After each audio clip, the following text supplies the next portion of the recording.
Multi-tenancy in software engineering refers to the idea of placing multiple customers, clients, users, or tenants so that they share a single resource. A resource here could be a storage piece, a networking stack, an application, a database, really anything. And the goal of multi-tenancy is really maximizing profit and reducing cost and increase efficiency effectively. So if you have a piece of equipment or a resource or networking, you want to sell this device, this service as a service to as many customers as you want as possible, such that your cost doesn't change, but you increase your profit. But what you need to be careful here is those tenants should be completely isolated of each other. They should not see each other's data. They should not be aware of each other. They should not be influenced by each other.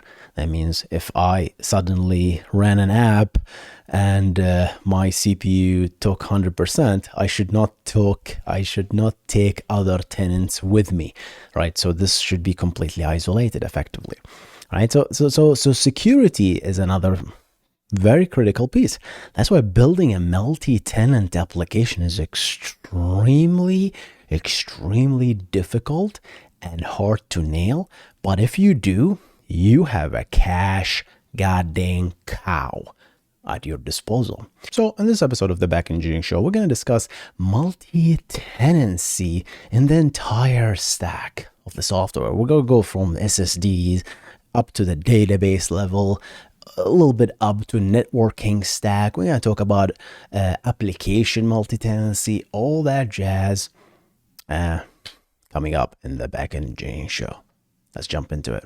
Welcome to the Backend Engineering Show with your host, Hussein, Nasser. And I really admire engineers who build an effective multi-tenant application. And not only that, build infrastructures with multi-tenancy in place, right? So I'm going to divide this show into multiple portions. For those listening and watching on YouTube, there will be timestamp. I believe I put the timestamp for the show notes in the podcast, wherever you're listening, on Google Podcasts or Spotify or Apple.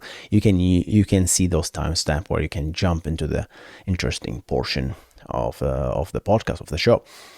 But I'll start with really SSDs, the hard drives, the storage. If I'm a company and I want to build an app, and I want to sell storage. That's my only job. I want to build a cloud service that sells the storage and nothing else.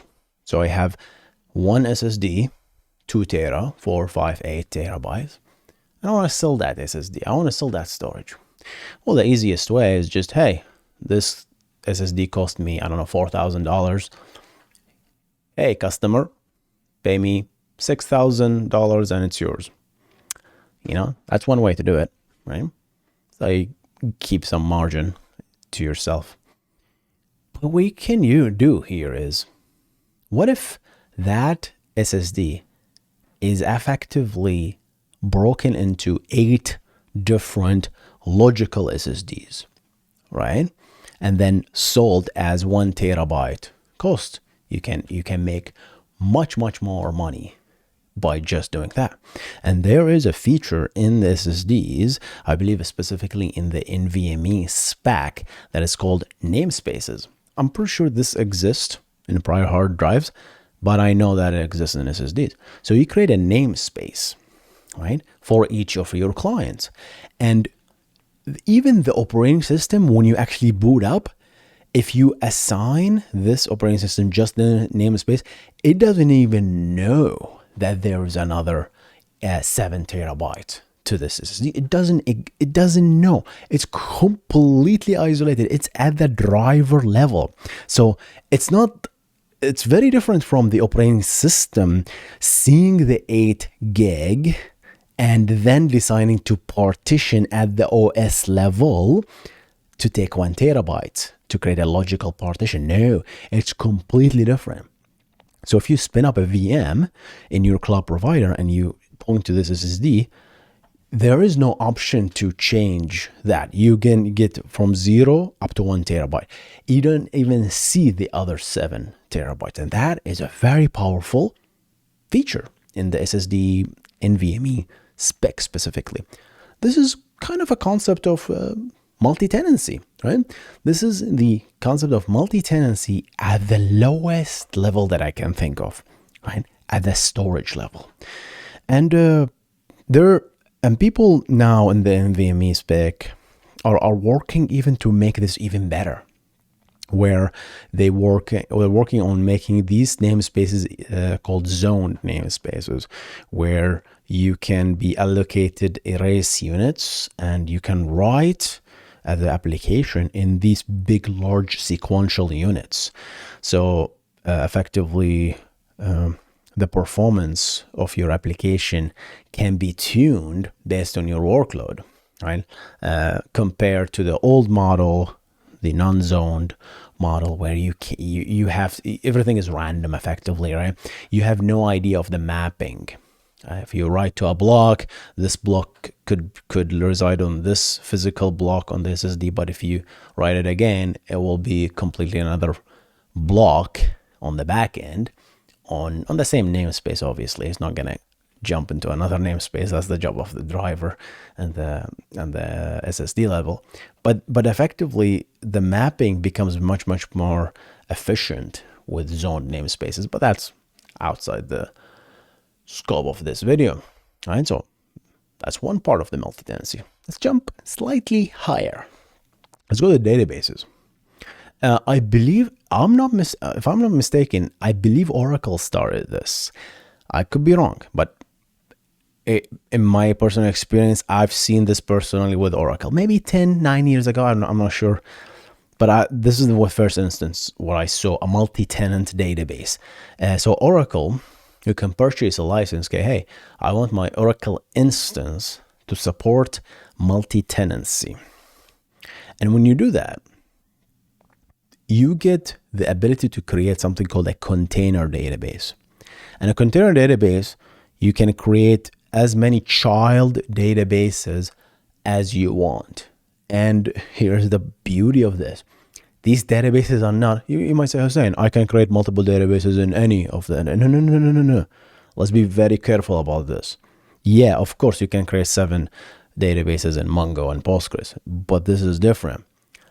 These databases in Oracle, this might have changed obviously with the new releases with other databases, but at that particular time, when you create a database, a pluggable child database called a pluggable database, these are completely isolated. You can specify the memory, you can specify how much CPU this kind of thing use, you can specify all these parameters, storage, table spaces. It has its own world. Effectively, it's completely isolated. Obviously, this is not a new novel idea. I believe other databases started to do this. It started to give you this fine level tuning. And the moment you start doing that, you can effectively, as a company or as an engineer, you can sell your services. So you can spin up a Postgres instance or any database. I don't know if Postgres supports this low level tuning. I might be wrong. But you can, hey, you want a database? Pay me $3 a month and I'll give you this database. How much you want? Hey, I'm going to give you 1 GB RAM or whatever. So very easily you can sell. And we see this pattern in cloud, right? That's why cloud services makes tons of money with multi-tenancy concept, right? So it's just a single instance that costs them literally nothing, right? But then they even break it more down and tune it at the IaaS level, so infrastructure as a service, and then sell you these different services, right? Some people might think this is scummy. I don't know about that, but I like the technology behind it. So we engineers talk about the technology, the marketing, the oversell concepts of things. You can debate, obviously, but as an idea, I love how this is built, how is it architecture. That's what I'm admiring here. I'm not necessarily admiring people who sell these services that cost them nothing and sell them for thousands and thousands of dollars. I'm not necessarily admiring that. Just to get my point across. So yeah, that's how we talked about storage, talked about databases, right? How databases can be multi-tenant, right? Support multi-tenancy. Let's talk about networking. Networking is this is a very, very new concept, especially to me, right? When you have a network, what do you have? You have a bunch of switches. You have 10 gigabit maybe Ethernet communication between them, and you have a badass switches and routers, and you can build this infrastructure, and everything can connect to everything. But then, if you can sell this infrastructure to one customer, but that will be very expensive, right? For one customer to pay. So what do? You do something called software-defined networking, SDNs. It's a very flashy new term now, being used all the time. So SDNs is effectively software that runs and manages this network and kind of segregates this management of the network. So if a packet goes through a switch, it can be controlled by this software. So you effectively creating a virtual layer of networking on top of your physical network, and you can create as many virtual networks as you want. Right? And the virtual network will have the idea of understanding what network can connect to what. And you can create virtual switches, because it's easy, right? It's all software at the end of the day. But the cost here is really, how do you nail that software defined layer so that it doesn't really take your infrastructure down when it's down? Because software needs a place to run, and what happened if that place that is running on got down, right? Or what happened if there was a bug in that particular software? So security here is really critical, just like the databases, just like the storage SSD. Security is very, very, very, very, very critical, right? You don't want a packet be seen by someone else. I believe, I never worked in a cloud environment before, but I believe for cloud provider like Amazon and others, they must be doing something like that. They cannot afford every new registered customer to create a physical new network for them. They have to virtualize these networks, right? And people who work with AWS and all that stuff, let me know in the comment section. I don't use cloud services as much as I should, really. I should really understand how this work, but I have kind of an idea. So they must be using this virtual network. So this is another concept of multi-tenancy. So with the cloud, the burst of a cloud, you can see this buzzword multi-tenancy comes in the picture, because building a multi-tenant SSD, a multi-tenant database, a multi-tenant network is extremely difficult, right? Very, very difficult. Just how do you get this right? How do you know if something went wrong? It's just the most important thing is, what if, I believe we saw this with Slack outage. I'm going to reference my video coverage of the Slack outage back in 2021. Was it 2020 or 21? I don't remember. But the idea was basically Slack, I think there was an outage. Some of their instances went down, and then when it got back up, the amount of the network saturation reached the maximum, and effectively the allocated storage for the network allocated for Slack from Amazon was not enough. So they reached their maximum. So effectively, every time you got network saturated 100%, you get drop packets. As a result, your request to any backend will fail, which will lead to two things. Either the client will decide to give up and fail and cache the fact that the instance that I tried to connect to is failing, unhealthy, which will lead to a cascading downstream event that says, oh, this backend instance is just bad. I'm going to stop. I'm not going to connect to it, right? So which will lead effectively to, even if that backend becomes available, well, the backend was never down to begin with. The network bandwidth to the backend was unavailable effectively, right? So even if the network become good again, the client still cache the fact that the backend is unhealthy. And this is happening all the time with load balancers. Load balancers always mark stuff unhealthy. That's why my favorite, just this feature for Envoy, and I believe really, I know I'm going all over the place, but it's related. We're going to come back to multi-tenancy. One of the features that in load balancers and proxies in general, in Envoy in particular, that I really wish other proxies just start to adopt is, I don't remember what is it called, but effectively it's forcing sending requests to unhealthy instances. So when you mark something as unhealthy, the load balancer respects that and says, it's unhealthy, I'm not going to send a request to it. But Envoy can be configured to ignore that. It says, hey, it's unhealthy, but let's try again. Let's give it another taste. Maybe something went wrong. And this feature is very powerful and saved Envoy from many outages. All right.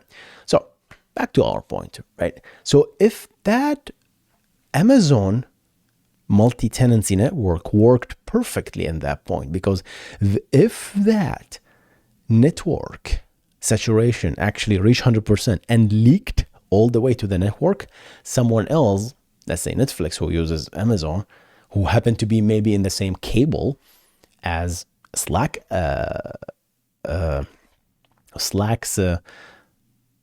pipes and Slack's network, might have been affected. But no, you need to maintain multi-tenancy. This should never affect any other things, right? So I cannot read other content from other tenants, and I should not be affected by other tenants, right? So that's the networking stack. We talked about SSD, talked about database, talked about networking. The next thing is really the easiest thing. VMs and containers. I'm going to lump them into the same place. Effectively, the best example for this is basically EC2, which is the Amazon thingy to spin up VMs, right? If I spin a VM and you spin up a VM, we are two different customers spinning two VMs. Our VMs might end up in the same physical machine. Do you know? You don't know. It's Amazon's job, right, to not allow me to know that your VM is the same physical machine. And I believe there was a bug at one point where actually there was some awareness of VMs. It was a very big deal at that point, right? And I shouldn't be aware that your VM is in the same physical machine.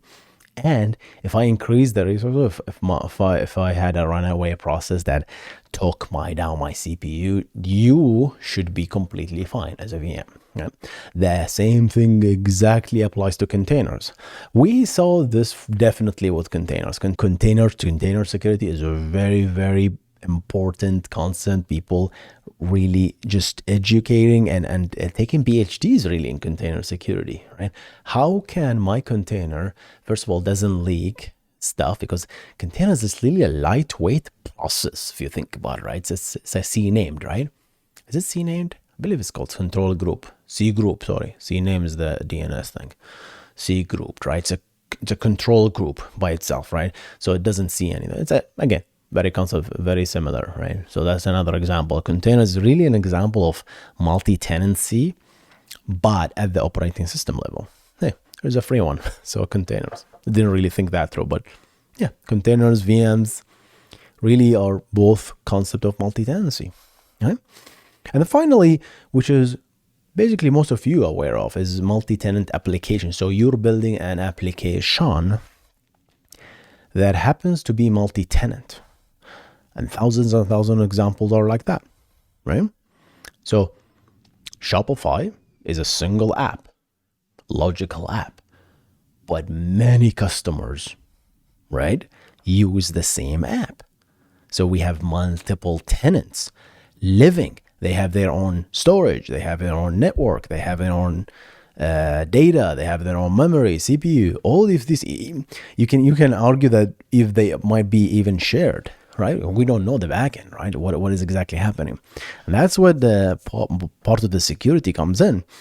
A true multi-tenant application should be completely isolated. Some people kinda, when you build a multi-tenant app, they break that rule. They allow two processes or even one process to serve multiple requests from multiple customers. While this is kind of breaks the rule of multi-tenancy, it is kind of dangerous, right? Because that request, let's say you serve a request from this machine, right, from this client to pull some data and pull it in, and it's in memory, right? And another request came to the same instance, to the same web server process, and process that. Technically, it's overlap, right? So it's not really multi-tenant. You can call it multi-tenancy, but if there was a leak somehow, Hard to Bleed is a good example, right? With the OpenSSL. And I was able to read the memory, which is something you shouldn't be able to do, right? Then this breaks the basically number one rule of multi-tenancy. So building multi-tenant application is, how can you build this so that one user can use these services? I believe most websites have this concept of multi-tenancy, right? If you want to call it that. A lot of applications, a lot of users using the same service, the same infrastructure, and that's where you really can kind of abide by the rules. You can be in your own lane, put every customer its own named space, SSD. You can put them in an isolated database. You can use dedicated network storage if you want. You can use their own VM or containers, and then you effectively cut a whole slice just for them, right? But we know most applications can't afford to do it this way, right? Because you have to do it really right across the entire stack. That's how you do it right, so that nobody can see each other. But most of the apps that are built, they're gonna put two customers on the same table. Again, nothing wrong with that. You can call it multi-tenancy if you want, right?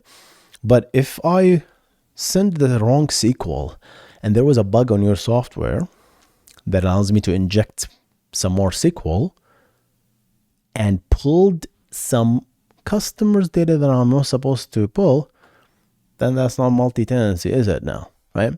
A true multi-tenancy should be completely isolated. Then you might argue that, hey, a bug could exist in everyone, right? Yeah, a bug could exist in any part of the stack, but how can you minimize that impact as much as possible? Again, at the end of the day, guys, I don't want to put like strong definitions. I don't like the definition game, to be honest.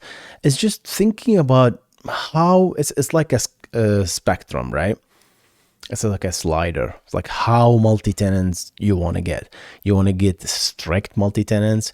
To me, a strict multi-tenancy is when a user registered in your app, they get their own namespace in the SSD.